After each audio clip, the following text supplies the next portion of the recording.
This video takes a look at the essential start tile, the private study, which also can be identified by the building icon in the upper right-hand corner, which is a very unique tile that presents a critical choice for players, whether it's a standard play or an extended play game. I've set it side by side with the prestige start tile, indicated also by that building icon, just to show a difference between the two. Most improvement tiles will have a favor on the right-hand side of the tile. In this case, if a player hosts whist in the front parlor, they will have an increase in their reputation. You don't see that in an essentials tile. Now, that's not atypical of an essentials tile. Where the difference really kicks in is when one takes a look at the activity. The village fair planning, which is engaged by two family members so that they gather in the study to plan for the village fair, is the only activity in the game where the focus is not on trying to enhance your reputation amongst the Victorian social elite. No, this particular activity, the focus is placed on the village that is located on ancestral family lands. So we'll bring in the round track, which tracks the progress in the game, so that we can get an idea of what village fair planning means. If you look at turn 3 and turn 9, the end of season 1 and the beginning of season 3, there is referenced a village fair.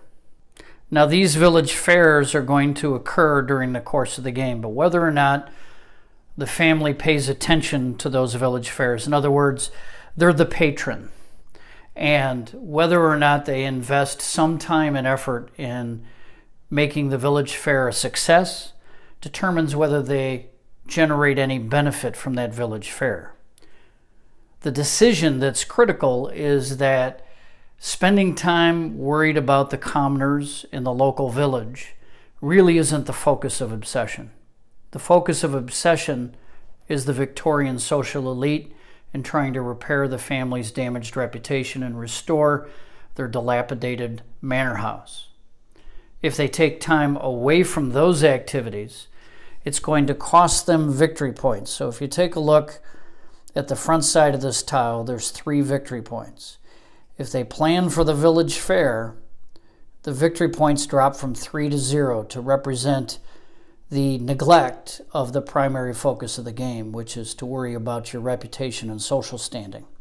But because the village fair has had some planning and attention from the family will enjoy some revenue from the village fair and some local acclaim in the form of reputation.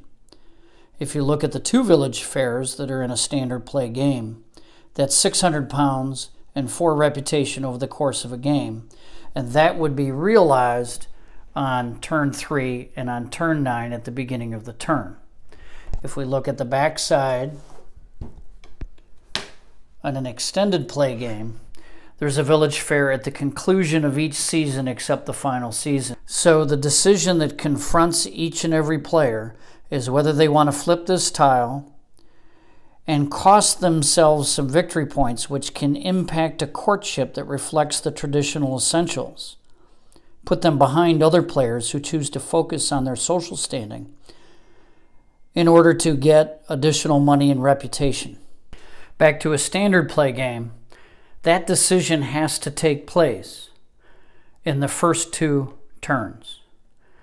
If a player doesn't plan for that village fair by the beginning of the 3rd turn, they lose out on the benefit for the first fair. They can come back and plan for it later on, but now you're sacrificing a critical second season play in order to get a more limited benefit from the village fair. The final consideration is the competition for the butler's services in these 2 start tiles. If in the first turn the butler's room is hosted, then there's a problem here because we will not be able to plan for the village fair in the second turn. That butler will be rotating through service, and as a result, playing the butler's room early can deny us the chance to plan for the village fair.